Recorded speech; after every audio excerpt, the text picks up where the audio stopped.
مکمل کر چکا ہو۔ اللہ ہم سب کو توفیق عطا فرمائے۔ کیا نفل نماز تب تک قبول نہیں ہوگی جب تک فرض اور واجب نماز کی قضا ادا نہ ہو جائے؟ صحیح ہے۔ اب یہاں پر ایک دوسرا یہ بھی ہے کہ کچھ لوگ بہت ساری نفلیں پڑھ رہے ہیں، کوئی جو ہے حاجت کی نماز، کوئی توبہ کی نماز، اشراق کی نماز، اوابین کی نماز، کون کون سی نمازیں ہم سے پوچھتے بھی رہتے ہیں، میاں ان کے تو کھاتے میں فرض نمازیں اتنی باقی ہیں، تو اگر فرض باقی ہیں قضا تو نفل نمازیں آپ کی معلق ہوں گی، نہیں قبول ہوں گی۔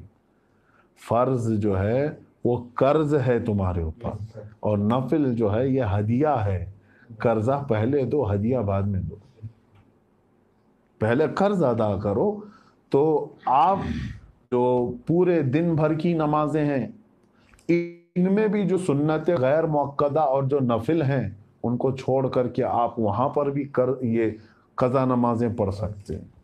جیسے ظہر میں آپ کو 2 رکعت نفل ملتے ہیں نا 12 میں سے، 4 سنت مؤکدہ اسے نہیں چھوڑنا چاہیے، 4 فرض ہے اس کے بعد 2 سنت مؤکدہ وہ تو ہوں گی، 2 جو نفل ہیں اس کی جگہ پر کوئی پہلے کی فجر کی قضا پڑھ لیں۔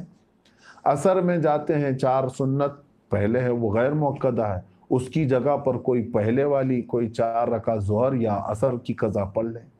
مغرب میں بھی 2 نفل آپ کو ملتی ہیں، وہاں پر بھی آپ اپنی قضا پڑھ سکتے ہیں، اس نفل کی جگہ پر کوئی فجر کی 2 رکعت قضا۔